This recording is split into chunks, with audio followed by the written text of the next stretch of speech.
Hello friends, welcome to Suvaiyana Samayal. இன்னைக்கு நம்ம சுவையான சமையல் சேனல்ல ரொம்பவே சுவையான வாழைத்தண்டு சூப் எப்படி செய்யறதுன்னு பார்க்கலாம். வாங்க வீடியோக்குள்ள போகலாம். சுவையான சமையல் சேனலை நீங்க இன்னும் சப்ஸ்கிரைப் பண்ணலன்னா சப்ஸ்கிரைப் பட்டனை கிளிக் பண்ணி சப்ஸ்கிரைப் பண்ணிக்கோங்க. கூடவே பக்கத்துல வர பெல் ஐகானை கிளிக் பண்ணி ஆல் செலக்ட் பண்ணிக்கோங்க. இந்த சேனல்ல வர வீடியோஸை மிஸ் பண்ணாம பாருங்க. வாழைத்தண்டு சூப் செய்யறதுக்காக வாழைத்தண்டோட நாரெல்லாம் எடுத்ததுக்கு அப்புறமா சின்ன சின்ன துண்டுகளா கட் பண்ணி எடுத்திருக்கேன். வாழைத்தண்டை சுலபமாக எப்படி நாரெல்லாம் எடுத்து கட் பண்ணுறது அப்படிங்கிற வீடியோட லிங்க் டிஸ்கிரிப்ஷன் பாக்ஸில் கொடுக்குறேன். தேவைப்படுறவங்க செக் பண்ணி பார்த்துக்கோங்க. இப்போ கட் பண்ணி எடுத்துருக்கிற இந்த வாழைத்தண்டை ஒரு கடாயில் சேர்க்கலாம். இதில் கொஞ்சமாக மஞ்சள் தூள் சேர்த்துக்கோங்க. கூடவே தேவையான அளவுக்கு உப்பு சேர்த்துக்கோங்க. அடுத்ததாக இந்த வாழைத்தண்டை வேக வைக்கிறதுக்கு தேவையான அளவுக்கு தண்ணி சேர்த்துக்கோங்க.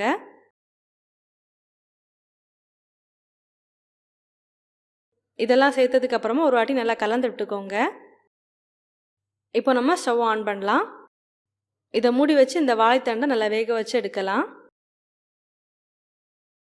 இப்போ நம்ம இதை ஓப்பன் பண்ணி பார்க்கலாம். பாருங்க, வாழைத்தண்டை நல்லாவே வேக வச்சு எடுத்தாச்சு. இப்போ நம்ம ஸ்டவ் ஆஃப் பண்ணலாம். இது கொஞ்சம் சூடாகட்டும். இதை தனியாக எடுத்து வைக்கலாம். இப்போ ஒரு மிக்ஸி ஜாரில் நம்ம வேக வச்சு எடுத்துருக்கிற வாழைத்தண்டை வடிகட்டி சேர்த்துக்கோங்க. நம்ம வேக வச்சு எடுத்துருக்கிற வாழைத்தண்டில் ஒரு 2 டேபிள் ஸ்பூன் மட்டும் தனியாக எடுத்து வச்சுக்கோங்க, கடைசியாக சூப்பில் சேர்க்குறதுக்காக.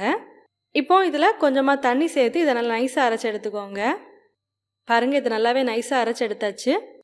இதில் தேவையான அளவுக்கு தண்ணி சேர்த்துக்கோங்க. தண்ணி சேர்த்துட்டு ஒரு வாட்டி நல்லா கலந்து விட்டுக்கோங்க. இப்போது நம்ம அரைச்சி எடுத்துருக்கிற வாழைத்தண்டை நல்லா வடிகட்டி எடுத்துக்கோங்க. பாருங்கள், இதை நல்லாவே வடிகட்டி எடுத்தாச்சு. இந்த வாழைத்தண்டோட நாரை நம்ம தூக்கி போட்டுடலாம். இப்போ பார்த்தீங்கன்னா நம்ம வாழைத்தண்டை வேக வச்சு வடிகட்டி எடுத்துருக்கிற தண்ணி, அப்புறமா வேக வச்சு எடுத்துருக்கிற வாழைத்தண்டு, வேக வச்சு எடுத்துருக்கிற வாழைத்தண்டை நல்லா அரைச்சி அதை வடிகட்டி எடுத்ததுக்கு அப்புறமா உள்ள தண்ணி எல்லாமே ரெடியாக இருக்குது. இப்போது நம்ம வாழைத்தண்டு சூப் செய்ய ஆரம்பிக்கலாம். இப்போது ஒரு கடாய் எடுத்துக்கோங்க. கடாய் சூடானதுக்கப்புறமா 1 டேபிள் ஸ்பூன் நெய் சேர்த்துக்கோங்க. இதில் ஒரு 8 பல் பூண்டை நல்லா தட்டி சேர்த்துக்கோங்க. சேர்த்துட்டு ஒரு வாட்டி நல்லா வதக்கி விடுங்க. அடுத்ததாக ஒரு சின்ன துண்டு இஞ்சியை நல்லா தட்டி சேர்த்துக்கோங்க. இஞ்சி பூண்டோட பச்சை வாசனை போகிற அளவுக்கு இதை நல்லா வதக்கி விடுங்க. இஞ்சி பூண்டோட பச்சை வாசனை போனதுக்கப்புறமா ஒரு 8 சின்ன வெங்காயம் நல்லா தட்டி சேர்த்துக்கோங்க.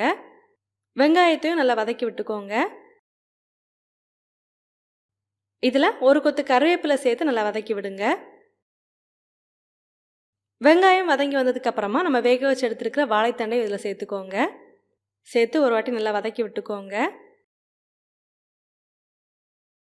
இதில் உங்கள் காரத்துக்கு ஏற்ப மிளகு நல்லா ஃப்ரெஷ்ஷாக தட்டி சேர்த்துக்கோங்க. நான் இதில் 1 டேபிள் ஸ்பூன் மிளகு தட்டி சேர்த்துருக்கேன். அடுத்ததாக 1 டீஸ்பூன் ஜீரகம் நல்லா ஃப்ரெஷ்ஷாக தட்டி சேர்த்துக்கோங்க. சேர்த்துட்டு இது ஒரு வாட்டி நல்லா கலந்து விட்டுக்கோங்க. வேக வச்ச வாழைத்தண்டை நல்லா அரைச்சி வடிகட்டி எடுத்திருந்த தண்ணி இதில் சேர்க்கலாம். அடுத்ததாக வாழைத்தண்டை வேக வச்சு வடிகட்டி எடுத்திருந்த தண்ணியும் இதில் சேர்க்கலாம். சேர்த்துட்டு நல்லா கலந்து விட்டுக்கோங்க. நம்ம வாழைத்தண்டை வேக வைக்கும் போதே உப்பு சேர்த்து தான் வேக வச்சு எடுத்துருக்குறோம். இப்போ உங்களுக்கு உப்பு தேவைப்பட்டால் பார்த்து சேர்த்துக்கோங்க. இப்போ இதை மூடி வைக்கலாம். கொஞ்ச நேரத்துக்கு இதை நல்லா கொதிக்கட்டும். இப்போ கடைசியாக இதில் கொஞ்சமாக கொத்தமல்லி தழை சேர்த்துக்கோங்க. சேர்த்துட்டு ஒரு வாட்டி நல்லா கலந்து விடலாம். பாருங்கள், ரொம்பவே சுவையான வாழைத்தண்டு சூப் ரெடி ஆயிடுச்சு. நீங்களும் இந்த மாதிரி செஞ்சு பாருங்கள். செஞ்சு பார்த்ததுக்கு அப்புறமா உங்கள் கமெண்ட்ஸாக மறக்காமல் எங்களோட ஷேர் பண்ணுங்கள். இந்த வீடியோ உங்களுக்கு யூஸ்ஃபுல்லாக இருந்துச்சு அப்படின்னா உங்கள் நண்பர்களோட பகிர்ந்து கொள்ளுங்கள். நீங்கள் இன்னும் நம்ம சுவையான சமையல் சேனலை சப்ஸ்கிரைப் பண்ணலைன்னா மறக்காமல் சேனலை சப்ஸ்கிரைப் பண்ணிக்கோங்க. இந்த மாதிரி சுவையான ஒரு ரெசிபியோட நான் உங்களை சந்திக்கிறேன். அது வரைக்கும் சுவையாக சமைங்க, சுவையாக சாப்பிடுங்க. நன்றி.